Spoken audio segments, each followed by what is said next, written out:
What's up, guys? It is Wednesday, November 2nd. It's 2:25 p.m. and this is a deep dive. And I don't believe this is something that anybody has shared before, so buckle up. This is going to be a good one. It's The Secret Old World Currency wrote the script for today's crypto profits. And basically, to summarize it up before I dive into this whole document, first of all, this was back December 2017, but it bodes very well today. Nothing's changed. And basically the moral of the story is there was a currency back in the 1500s that was just like XRP. It was a private virtual currency that was only transacted between the bankers, and it was like a private digital gold, right? So I will show you this document. We'll go through it. It's called the Ecu de Mart, and we'll get into it.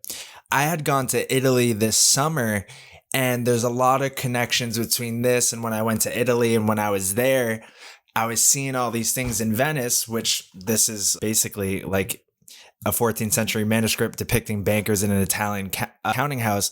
Like when I went to Venice, there was a lot of things that I was seeing and a lot of things that I've been seeing on Twitter throughout the years that was just literally just kind of answering all my unsolved questions and things like that. So I'm going to share some of those things with you along with reading this document. So buckle up. We're going to get into it. So if you guys don't know already, Tika Tuari, I'm sure most people already have. He's been in the crypto space for a very long time now. He's somebody that I learned from way back. As you can see, I was going through all my documents in my Google Drive, and I came across this one from December 2017. And it's always good to go back to the past and look at some of these things, because now being 5 years later, basically, we can see how they're shaping up. And so let's get into it.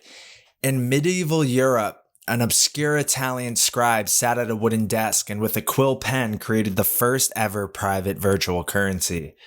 That currency made a fortune for the scribe and his network of connected insiders. His story will show us how to make similar profits today. During this time of this Italian innovator in the 16th century, the great bankers and merchants met 4 times a year to conduct trade at the Lion Fair in France. The fairs were established during the reign of Louis the 11th. They drew thousands of silk and spice merchants from across the old world to France.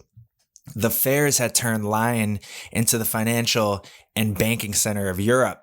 In this great banking capital, merchants and bankers struck deals, processed loans, and most importantly, exchanged money. And they faced 2 major problems.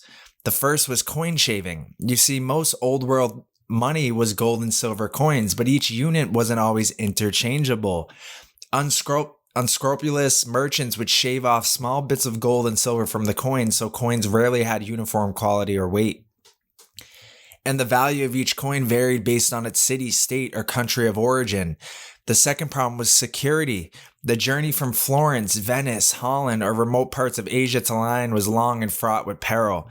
Bankers and merchants carrying chests of gold and silver had to brave bandits and pirates, as well as corrupt government officials looking for a payoff. That's that transportability problem that we have even today. We're talking about the medieval times, 1500s. Now, 500 years later, we still have this problem today. The transportability of gold, and how having like a gold standard, there's that problem there. So they're talking about going back to a gold standard in a cryptocurrency type way that solves the transportability problem. So they needed a solution. And now Q in history's forgotten genius. Not forgotten anymore, though. In 1555, one of the fair's main attractions was an Italian entrepreneur. His name has been lost to history. It said he would sit at a wooden desk all day signing documents with a quill pen. Throughout the fair's run, a stream of bankers and merchants would visit him. In the course of a single day, more than 1 million French livres, equivalent to 192 million today, would flow through this single man. Merchants and bankers happily paid him 1.5% on every transaction he processed. But here's the thing. This man owned no commercial goods.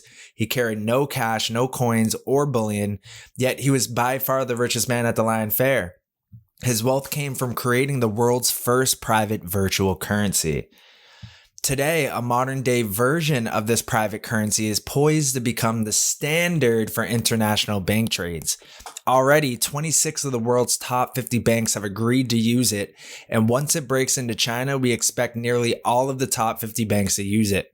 It's selling for pennies right now, but I expect 1,000% growth over the next 36 months. Before I get to that recommendation, let me tell you how this 16th century virtual currency worked. So the world's first virtual currency. Like central bankers today, the kings and queens of medieval Europe were notorious for devaluing their currencies. Ain't shit changed, that's for sure.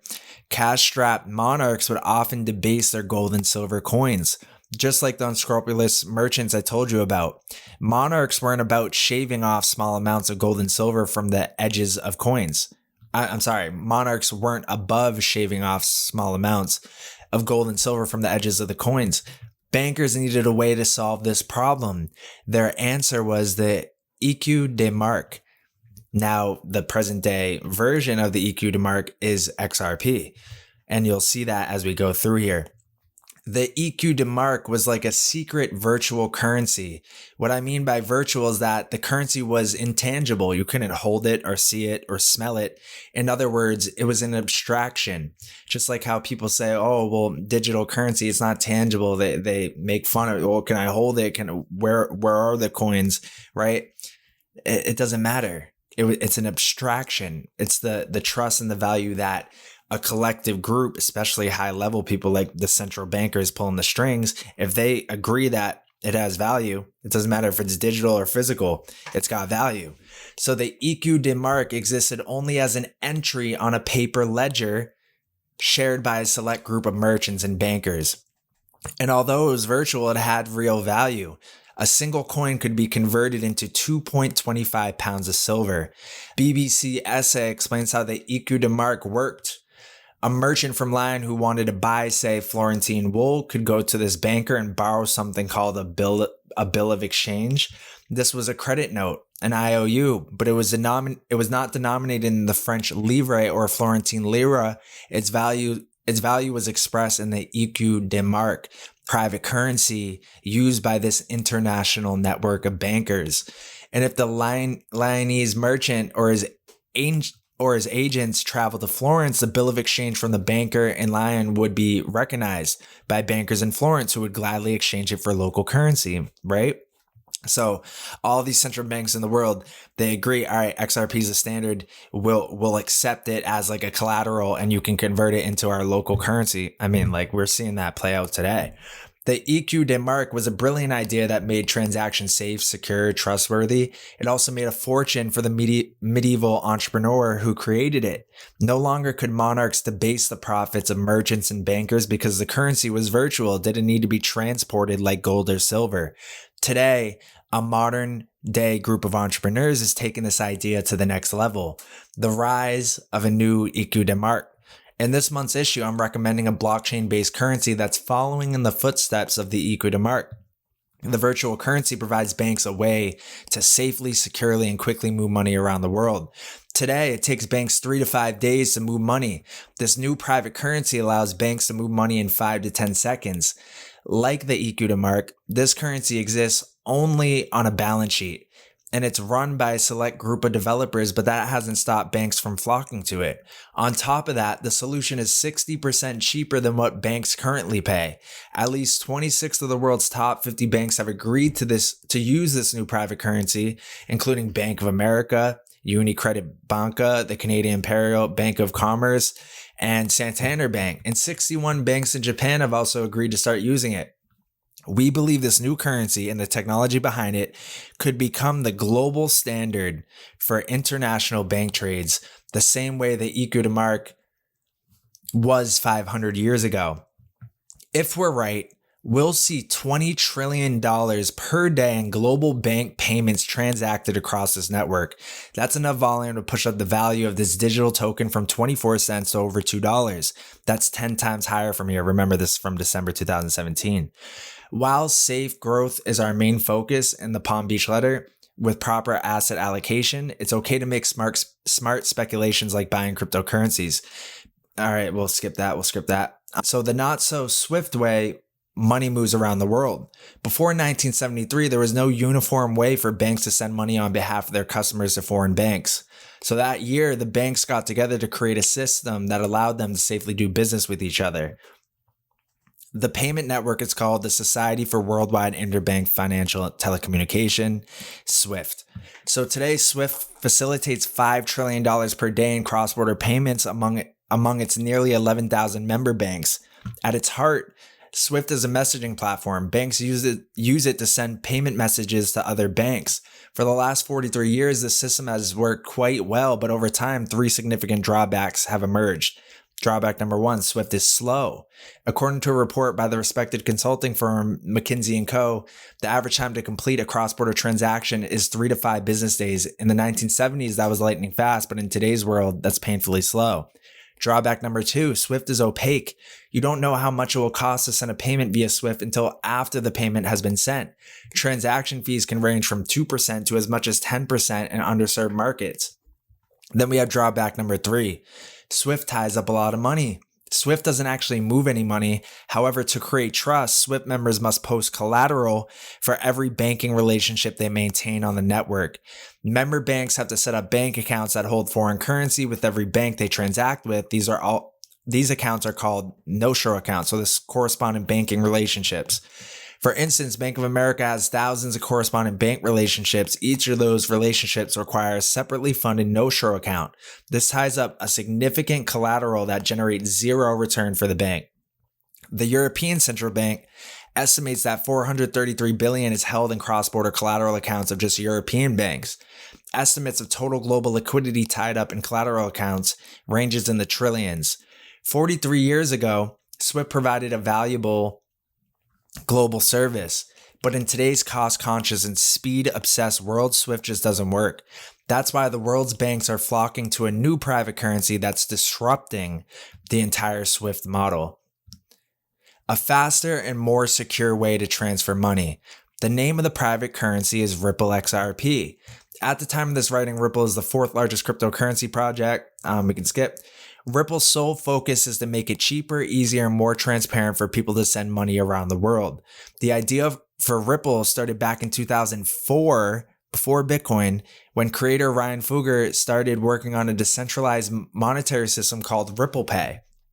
In 2012, programmer Jed McCaleb and venture capitalist Chris Larsen approached Fugger about Ripple Pay. Eventually, Fugger agreed to turn over the project to McCaleb and Larsen, and they co-founded OpenCoin. In 2013, OpenCoin officially changed its name to Ripple Labs, and in 2015, Ripple Labs was rebranded to Ripple. McCaleb left Ripple in 2014 to found another cryptocurrency called Stellar, and Larsen sits on Ripple's board of directors, and Ripple is led today by CEO Brad Garlinghouse. He's been working in the technology sector for over 20 years with stints at cloud service Hightail, America Online, Yahoo, and he's an active angel investor in over 40 companies. A new private currency. So like the EQ to Mark, Ripple is a private currency system. Instead of a paper ledger, it exists only on a digital ledger, but banks are flocking to it because it solves the 3 problems of cross-border payment transactions that plague SWIFT's nearly 11,000 member banks. Solution number 1, Ripple's faster. Imagine Ripple as PayPal for banks. With PayPal, consumers can send money immediately to anyone with an email address. With Ripple, banks can send money to any other bank on the Ripple network within 5 to 10 seconds. Compared to 3 to 5 days it takes to send money over SWIFT, why would any bank not use Ripple? And it's just simple as that. Solution number 2, Ripple is more transparent. When you send money via Ripple, you know the exact cost and exchange rate, unlike SWIFT. And because Ripple is built on a blockchain, you can immediately see the transaction being processed. That makes it transparent. This is in stark contrast to SWIFT, which can take days to even just track down a payment. Solution number 3, Ripple is cheaper. Along with being transparent, Ripple is cheap. According to a recent report published by Ripple, it claims to be at least 42% cheaper than SWIFT. So it being thousands of times faster, thousands of times cheaper, and thousands of times more transparent, like why wouldn't they use it? I mean, right? So Ripple estimates that as more users adopt the Ripple platform, these cost savings will climb to 62% over time. So think about it logically. If you can send money in seconds instead of days and do it for 40 to 60% cheaper, how do you say no to that value prop? Ripple also does away with the need for separate no-show accounts for each banking relationship. Instead, banks only need one collateral account. Remember, on the Swift network, banks have to maintain thousands of separately funded no-show accounts. With Ripple, each bank only needs to create a relationship with Ripple. Ripple acts as an intermediary that ties all the member banks together. According to reports from Ripple, this will cut collateral requirements by at least 33%. There are other cost savings too. Right now, compliance costs eat 13% of every $1 in revenue. Hard numbers are difficult to locate, but we estimate the compliance and tracking costs of reconciling thousands of no-show accounts have to be in the hundreds of millions of dollars. By using Ripple instead of Swift, banks only have to reconcile and oversee one account versus thousands of accounts under the no-show system. You can quickly see why Ripple's solution is much more attractive than Swift. But the Ripple story is bigger than just beating Swift. The most profitable cryptocurrencies will meet 3 criteria. They will have fat protocols, offer interoperability, and be able to scale. Ripple meets all 3. So a new payment protocol. In the technology world, a protocol is a set of rules. Ripple has created a set of protocols that govern how money is sent around the world. What's really exciting about this is that Ripple has opened up its payment platform to its member banks. That means its banks can build branded payment apps on top of Ripple's protocol. Right now, banks have been slow to roll out payment apps to their customers. That's because banks are not innovators. Everything takes a long time to do in a big bank. So by opening up its network, Ripple has made it cheap and easy for banks to build payment apps. A prime example of this is $105 billion banking major Santander. It has built a mobile app on top of the Ripple network that the app allows users to send money anywhere in the world. What's unique about this app is that it lets the user know what the exchange rate and the fee will be before the money is sent. Try asking your local bank to do that. They'll stare at you like you have 2 heads. In addition, the recipient receives the cash in just 5 to 10 seconds. This is a game-changing application that virtually every bank will want to offer to its customers. So instead of having to spend millions of dollars building its own private payment network, Santander can just use Ripple. This could make Ripple the central consumer payment development platform for the world's 25,000 plus banks. Just as Ethereum has become the development platform of choice for people building blockchain applications, we believe Ripple will become the development platform of choice for banks building payment applications. Breaking down the language barrier. Hundreds of new blockchain ledgers are emerging. On top of that, there are hundreds of established centralized ledgers and payment networks. And as I said, the technologies that allow these networks to talk to one another, the interoperability, will be the most successful. So that's called interoperability. For instance, in the future, you'll need to be able to process payments over multiple type of networks such as Bitcoin, Ethereum, Visa, PayPal. Until recently, these kinds of transactions were impossible. On June 1st, Ripple changed all that. I was present in Berlin when Ripple debuted its Interledger protocol. ILP is game changer. This protocol enables payments across virtually any network. I witnessed a real-time payment that spans 7 different payment networks and multiple fiat paper and digital currencies. The whole transaction took 90 seconds. If it had to be done manually, it would have taken over an hour. The creation of ILP will position Ripple at the crossroads of all global payments, all the money. It's on the path to becoming the financial intermediary for every bank in the world. I'm not the only person who thinks so. Microsoft is working with Ripple to include ILP as part of its Azure Cloud Services platform, and this will put ILP into the hands of 3 million developers. The lead programmer for Azure, Marley Gray, believes that ILP will become part of the very fabric of the multi-chain reality.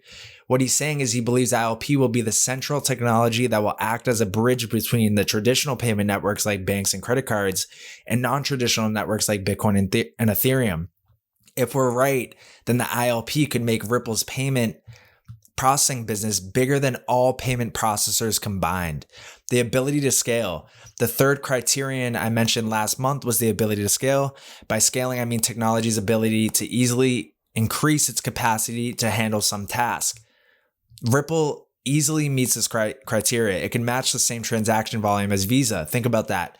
Bitcoin is stuck at fewer than 7 transactions per second. Ethereum can handle 15 per second. Ripple can process over 20,000 transactions each and every second. Insiders and token holders are aligned. One early criticism I had with Ripple was how one-sided the token distribution was. 60% of the 100 billion XRPs were distributed to a Ripple Foundation. I was worried about having an uncontrollable amount of tokens that could come into the market, but on May 16, 2017, Ripple addressed this issue by agreeing to lock up its XRP tokens.